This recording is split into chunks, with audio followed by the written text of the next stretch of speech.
Hello my friends, and welcome back to the rabbit hole, and welcome to my video covering the best vitamin C serums of 2021.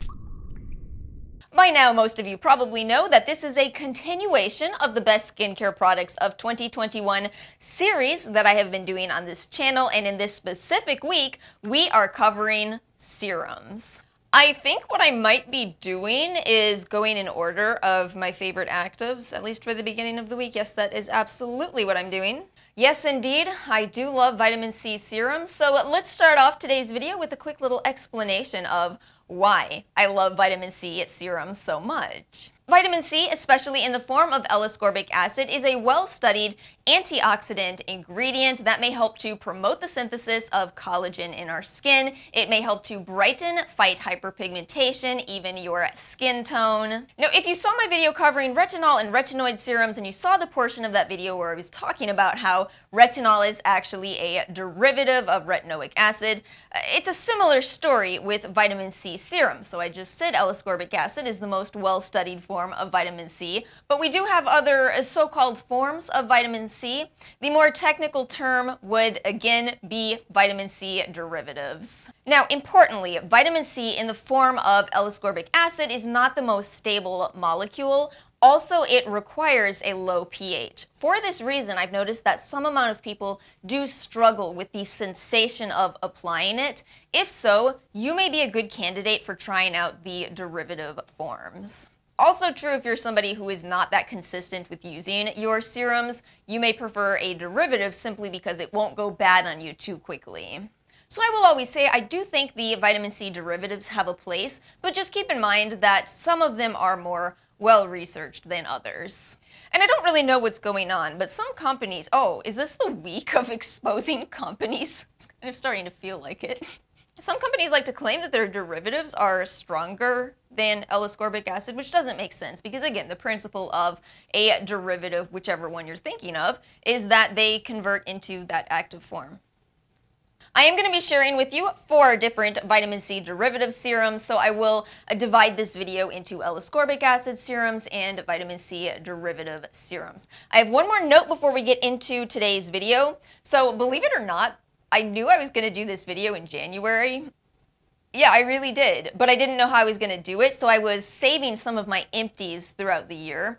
Well, I didn't know I was going to do a bunch of swatches of products, and yet I still want to talk about those empties. I think we can agree, it seems a lot of people like reviews of empties products, so I've got them for you in this entire series, really.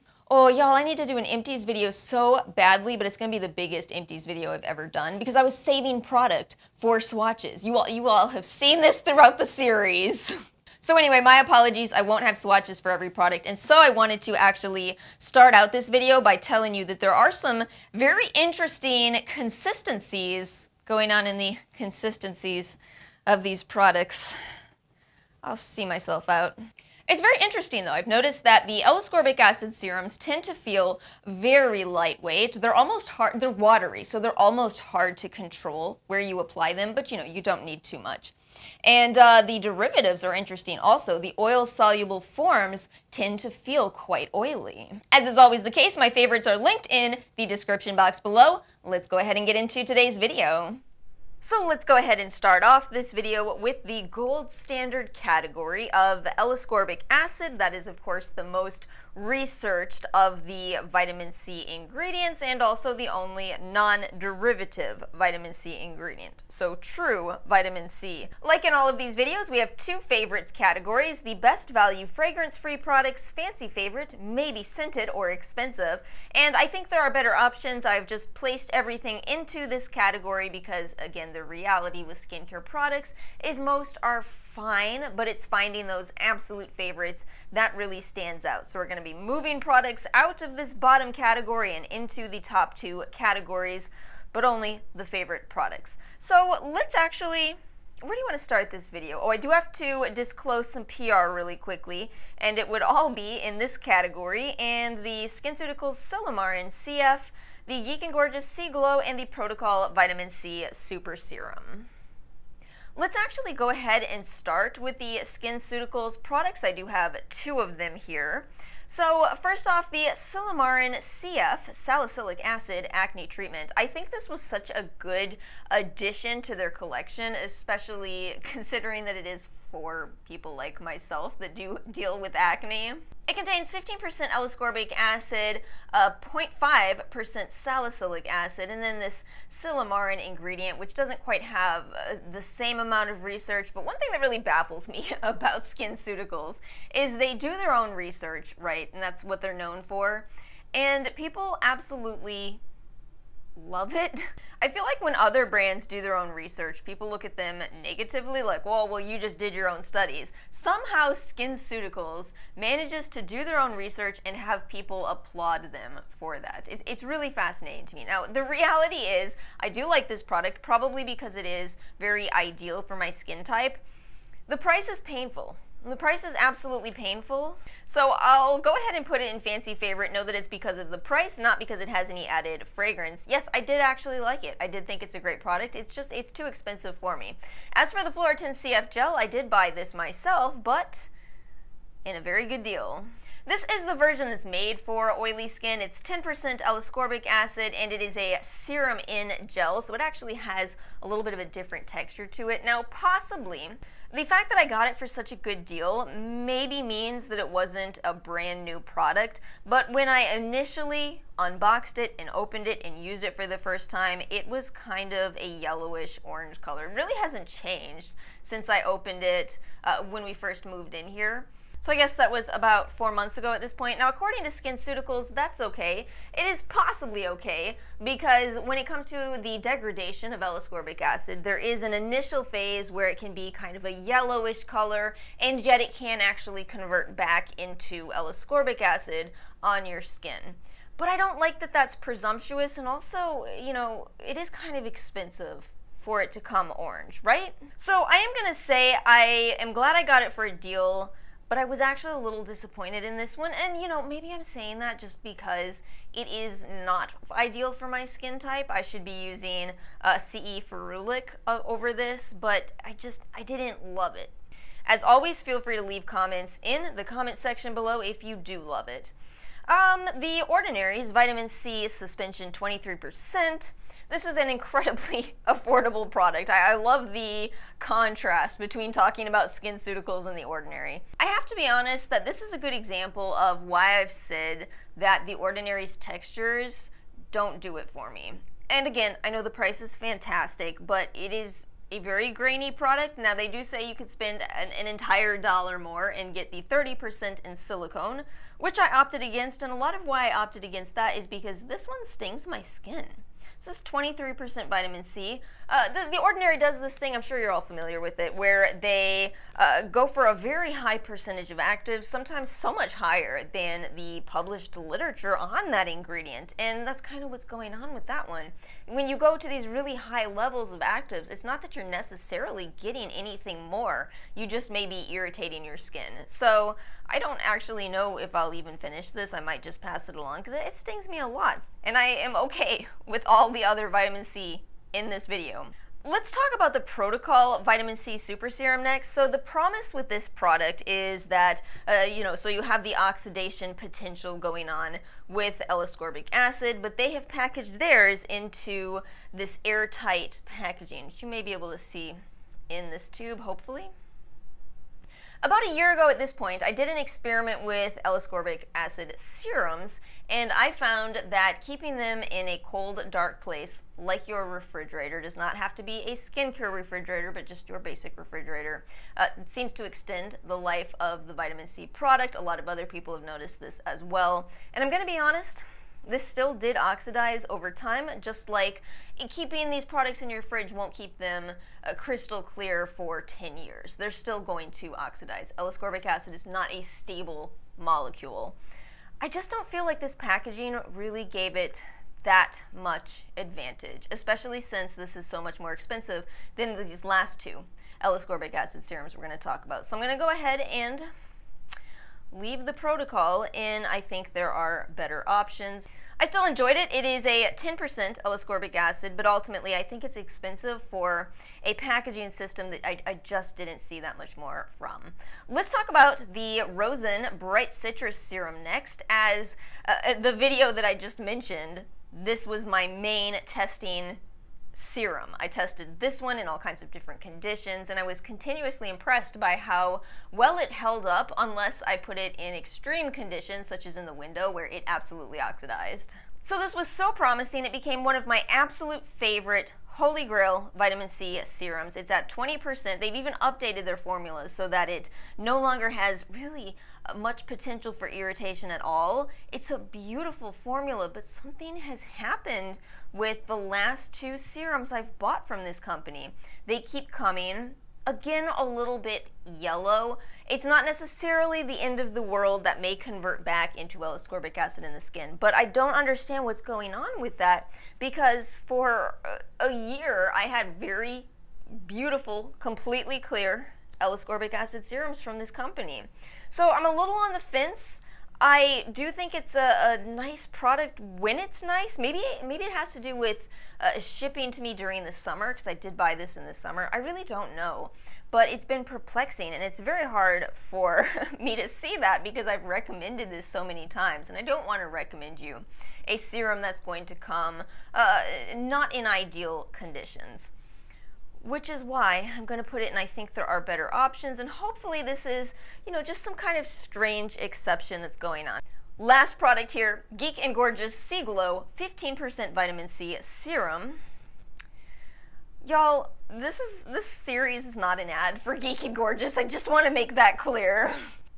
I just absolutely adore this brand, and it will really speak for itself when I show you the swatch of this. Now, I have been keeping this in my refrigerator, but I'm thoroughly convinced that they do what they promise. They promise to ship you off a fresh bottle, and I wholeheartedly believe that. I wholeheartedly believe this was fresh, and this was probably not. Because it's still clear. It's still clear. It brightens my skin. It evens my skin tone. It does not irritate me. 15% vitamin C is a great level unless I'm having a really bad breakout. Completely fragrance-free, You already know where I'm going with this. It is going to go in my best value fragrance-free category. Again, I don't know how they do it. And now for the vitamin C derivatives. Again, I don't use these quite as often as I use L-ascorbic acid serums, but I do like to keep them around. Sometimes I am having too much of a breakout. Sometimes I just want something a little bit more gentle. And what we're going to be covering in these three... Can I count? 1, 2, 3. What happened to my brain? Am I storing too much information? Maybe. We're going to be covering at least 2 different forms of vitamin C derivatives. The rest are a little complicated. So let's start off with what I've considered in the past to be my favorite vitamin C derivative, and that is sodium ascorbyl phosphate. We have pretty good literature on sodium ascorbyl phosphate that suggests it may actually be a superior form of vitamin C derivatives to choose if you do have acne-prone skin. So, I've gone through quite a few bottles of the Mad Hippie Vitamin C Serum, which has 10% sodium ascorbyl phosphate, I think. I've noticed that they, more recently, have been a little bit funny with disclosing that percentage, and I'm not sure why. If you look at the description right now, it says something like the equivalent of 10 to 20% LAA. No, don't say stuff like that. Be the derivative that you are, Mad Hippie Vitamin C Serum. You are perfect just as you are. You don't have to change yourself for others. It's just strange to me because that's not the way that derivatives work. They convert. You can't convert them into a higher percentage, and it's good that it's not L-ascorbic acid because if you have acne-prone skin, again, it may be a struggle to use LAA. So overall, I do like it. I think it may be a good option for people who, again, have acne. But I'm ultimately going to say it's still not my favorite anymore. I don't think I'll repurchase it. The Versed Stroke of Brilliance Brightening Serum Vitamin C and Licorice Root Extract, that contains 0.5% sodium ascorbyl phosphate, which is a pretty low level, but sometimes that's the right level for your skin. That's the way I feel about the entire Versed brand. Sometimes I am in need of reaching for their products because I know they're going to be gentle. You know what they're like? They're almost like if Korean Beauty had a little bit more of Western actives, and I do mean a little bit more. So we also have licorice root extract. I believe it's at 1.9% in there. That's great to see that disclosed. You almost never find out what the percentage of plant ingredients are, especially in Western products. Now, all that said, I don't particularly love the smell of that specific product. It's a little strange that it has such a deep color to it. It's not oxidation. It is definitely not. It's probably from the licorice root extract. So it's not my absolute favorite, but again, I do appreciate it for what it is. We'll have to see if I end up repurchasing that, because I'm going to say for now, I'm just going to leave it down here, but again, maybe in the future. The Ghost Democracy Light Bulb Vitamin C Serum, 18% THD ascorbate. That's an oil-soluble vitamin C derivative, and as such, that means this product almost feels kind of like an oil. You know what? I promised you all a while ago, well, I didn't promise. I toyed around with the idea of doing a comparison between this and the Biossance Rose Oil with vitamin C. While I didn't have time to do that trial, I can actually tell you what I think the similarities and differences are. This is lighter. It's a little bit lighter, but it still has a kind of oily, squalane-like feeling in spite of not having squalane. And overall, I would say it gives the same exact results. Actually, did I just say actually? You already know.